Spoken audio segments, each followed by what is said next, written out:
Welcome back to the Nerd Cave for another episode of the Weekly Dispatch, the weekly YouTube show based on Dynamics 365 service apps, field service, customer service, project service automation, as well as a companion podcast on the Serum Audio Network. So whichever way you're joining us today, welcome. So you might have noticed I was not around for an episode last week, and you would be correct. I intended to record an episode, but we had preparations for Hurricane Dorian. I'm based here out of Florida, so for a little while that was an issue for us.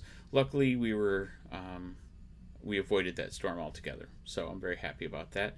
And my best wishes for everyone who has been affected by the storm, and hope you're safe and getting your affairs back to normal as soon as possible. I did make good time of the mini break to think a little bit more about what I wanted to talk about in this episode. And in this episode, we're going to cover assets. It's a natural extension of the product catalog discussion we've had to this point. We're going to talk about what assets are, how they can be used, how they've been used in different projects I've been involved in, and also why they're important to field service in general. So here in Florida, once the concern about the hurricane had passed, there was a unique opportunity for myself and several of my friends. We realized that the lines at Disney World would be very short. Most importantly, the lines for Galaxy's Edge, the new Star Wars immersive land at Disney Hollywood Studios. So, I of course took that opportunity to go, but what I did is I used it as a way to dive a little bit more into field service and how a scheduled dispatch would work. So in the weeks to come, we're going to see the fruits of that labor in the demonstration of the mobile app, the discussion of geofencing, the discussion of the active routing through the app, so you could see where you're at on the app, and other things. It's going to be fun. So for today, we are going to talk about assets, what they are, why they're important, how I've used them in various implementations, and ways that I've had customers ask to extend them for their particular use. So it should be a really well-rounded field service episode for you, and I hope you enjoy, but let's get started. Let's talk a little bit about what makes up a customer asset and why we need them. In Dynamics 365 for field service, customer assets define the serviceable items related to a service location. So what does that mean? Well, if you go to a given job site and you're going to either repair or install something, the thing that you're installing or repairing is that customer asset. The service location is related to the account record in Dynamics 365 as the actual site where that asset is located or installed. How does this differ from a work order product? Well, work order products are really the parts that are being used for the repair or the service event, and those can come from incident products, but they don't necessarily tie one-to-one to an asset. They can, but not always. For example, a work order product could be something non-inventory, something that's used and is consumed, but is not something, it's below a certain value that you'd want to track. And that's really up to the discretion of the customer in question. Customer assets also allow documentation of specific information related to that object that the technician needs to understand what it is they're repairing or fixing. Service history, you have service history related to that customer asset via the related work orders. As you tie a customer asset, a primary customer asset, to a work order, you'll see that relationship grow as work orders are generated. This is especially prudent when you're dealing with a service contract situation and you have auto-generated work orders related to preventive maintenance incidents. Also, and we'll talk a little bit more in detail on this in a second, but upon completion of a work order, if you have a work order product that was set to convert to customer asset, when you complete that work order and it's closed posted, then it will automatically convert to a customer asset and be related to that service account for that service location. When setting up a customer asset, you have a number of attributes. Specifically, I want to call out, obviously you have the name of the asset, the category, and these are special asset category types that you define within your implementation, the account or location that it's related to. If there's a parent asset, for example, if this is a sub asset or a assembly within a larger, a component within a larger assembly, you would define that there. You would also define either the master asset or the product that it's related to. You would define the work order product name if it differs, and the owner of that asset.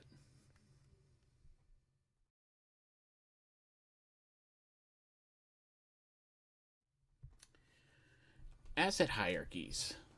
Now, when we just talked a second ago that you could have a master or a parent asset, that really means that within the asset structure, you can have multiple levels of assets within a service location. So in our example, you could have a parent asset and then related sub assets or customer assets to that parent asset. An example could be you have an air conditioner unit, like an external AC unit, that's a customer asset. And then child assets or sub assets to that AC unit would be the condenser, the evaporator, and the motor. These are sometimes known as components of a larger assembly. As I said before, the customer assets are assigned to a specific service location, and they are tied and related to products within the product catalog. Now, that last part is not necessarily a requirement. You can have a customer asset without a product defined to it.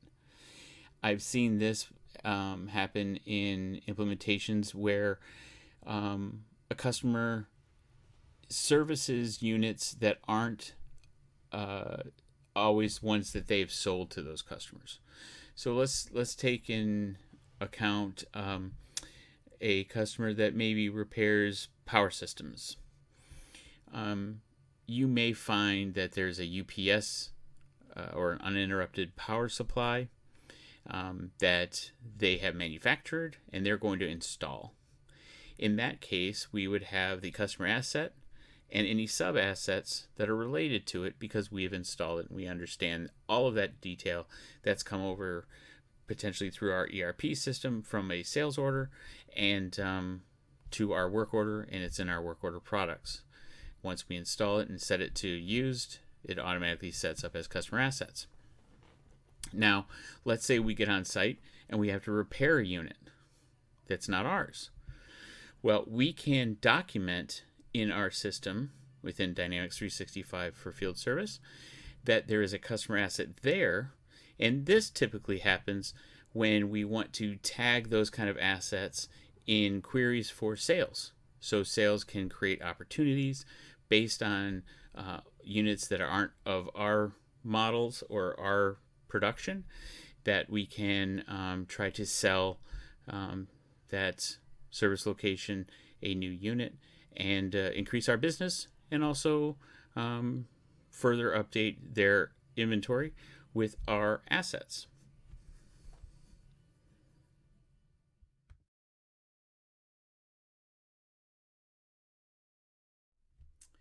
When going from product to asset, it's important within field service to take a look on the product itself at a new tab called Field Service once the Field Service solution is installed. Under that tab, we want to indicate whether this product is inventory or not inventory.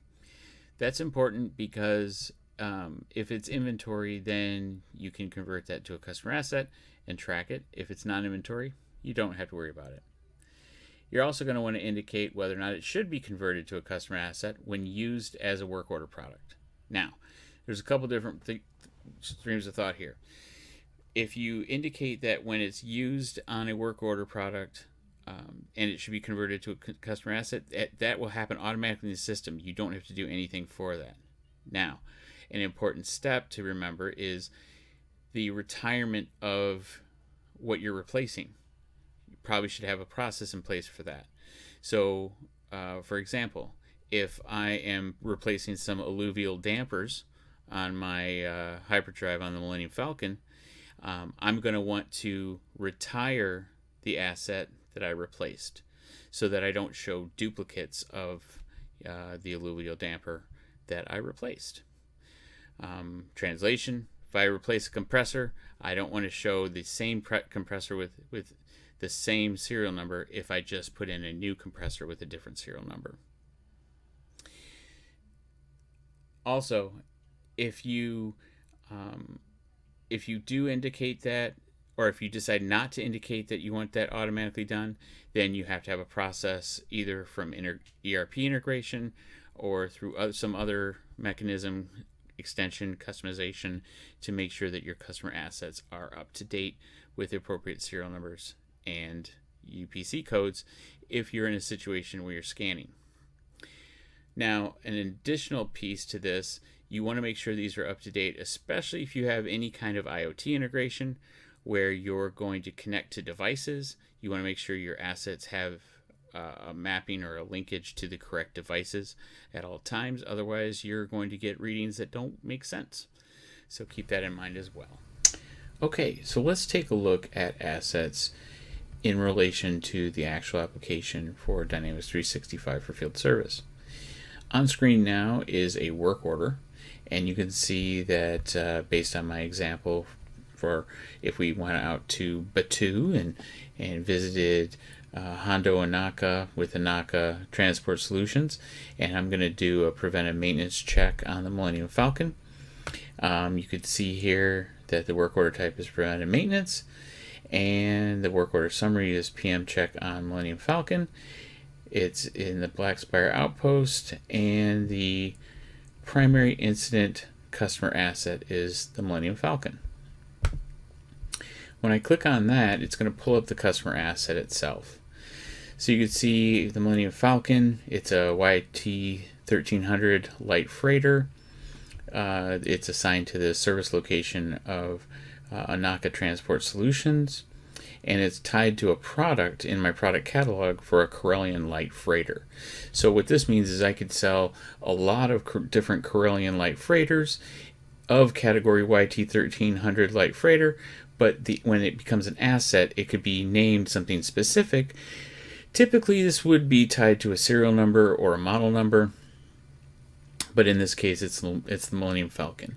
So I could have a different YT 1300 light freighter named something else, and that would be the asset there. Over here in the sub-assets, you can see I have a hyperdrive, deflector shield, and a main computer. And if I went into the hyperdrive, pulls up its own customer asset record, and you can see I have sub-assets for the hyperdrive for the alluvial dampers, the fusion reactor, the hyperspace motivator, and the hyperdrive field guide. So again, showing you those levels of the hierarchy that we talked about before. You can see here on the hyperdrive that the parent asset is the Millennium Falcon and the master asset is the Millennium Falcon. In this case, the hyperdrive is not tied to any particular product, but then if I go into the sub-asset for the alluvial dampers, you can see that the alluvial dampers is tied to a product. Okay. Now, something to keep in mind as we navigate through these customer assets. It's important to note on the work orders how you define your customer asset. What is the primary customer asset? In this case, we tied our work order to the Millennium Falcon so that all related work orders can be viewed on the Millennium Falcon as a service history. Now, for example, if I wanted to be very, very specific, I could have tied that work order to the hyperdrive related to the Millennium Falcon, and I would have still been able to get to that service history based on the fact that the hyperdrive has a parent asset of the Millennium Falcon. Now, when going into the asset active customer assets, I can see all of my assets, and here it'll list the products that they're related to. I can see the parent assets and the master assets if documented. Okay. If I go into the alluvial dampers product, this shows the additional tab for field service, where I indicate whether or not the field service product type is inventory or non-inventory. If there's a UPC code, this is helpful when dispatching technicians and using the mobile app, the field service mobile app, because then you could scan the UPC barcode to automatically pull up information about that customer asset. Here's my flag to convert to customer asset when the work order is completed. I have a default vendor, Corellian Flight Systems, for my alluvial dampers. They're the ones that made the product. So this allows you an additional dimension to see all of the products related to vendors, which are assets installed at service locations. And then the purchase name, if for some reason I have a different purchase name than the product itself, like for example, if my product in this case is alluvial dampers and the purchase name is also alluvial dampers, but in the case of the Millennium Falcon, the product name was the YT 1300 Corellian Light Freighter, but the purchase name was Millennium Falcon. Here I also, from an accounting standpoint, can document whether it's a taxable item, its current and standard costs. That pretty much talks about what assets can do for you within a field service implementation. Again, it scratches the surface. We're going to go into more detail on related things to the asset, such as entitlements, agreements, and more features and functions related to assets in Dynamics Field Service. So we've talked a lot about assets and basically how they're set up, how they can be used. But let's talk a little bit more about some of the ways that I have, in my experience, implemented customer assets with different customers. So dependent on the customer and dependent on the type of field service implementations they do, assets may or may not be critical to that implementation. Let me give you an example. A company that does periodic preventive maintenance checks, ongoing maintenance of products, break-fix issues, that sort of thing, where warranty could be in play, or some kind of incremental billing for services rendered over a course of time, so service contract. Typically, that's where you're going to see assets really critical to the implementation. Otherwise, what you'll find is assets themselves not being as significant a role in the implementation, whereas products may be more important. A company such as a telecommunications firm that maybe installs switch stations or lays cabling, they may be concerned about product so that they can sell the product, install the product, and bill correctly.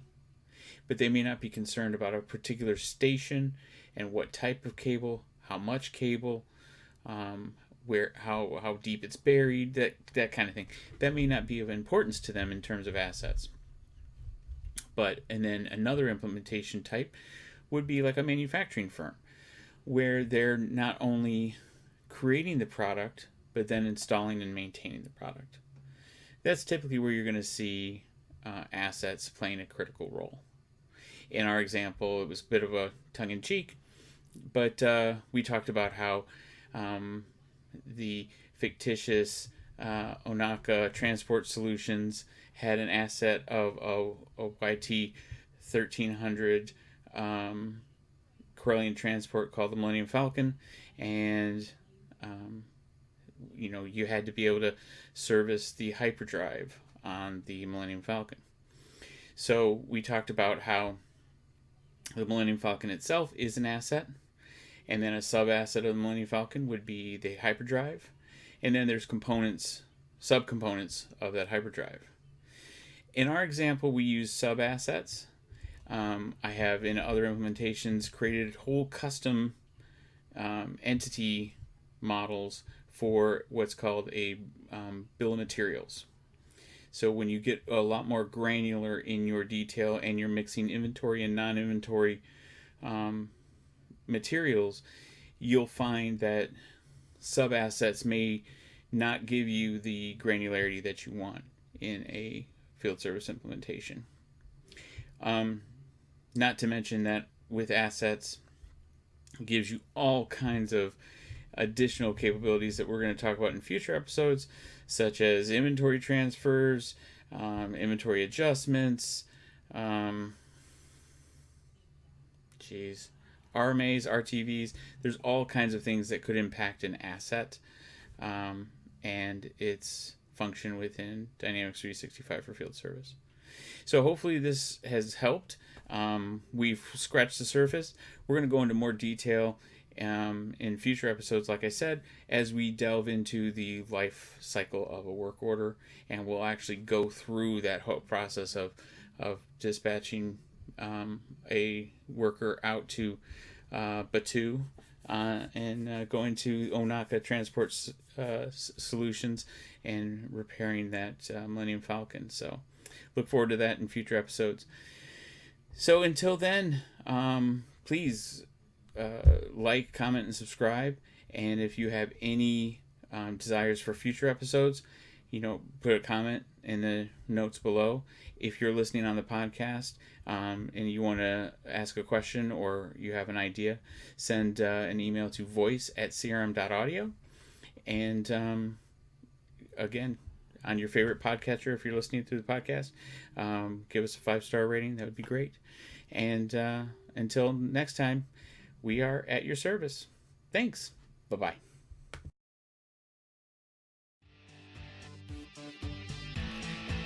Thanks for joining us on another episode of The Weekly Dispatch.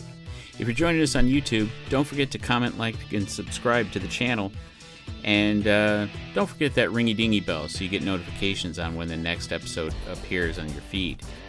Also, remember there's a podcast component if you're on the road at crm.audio, Apple Podcasts, Stitcher, Spotify, Google Play, or anywhere great podcasts are found.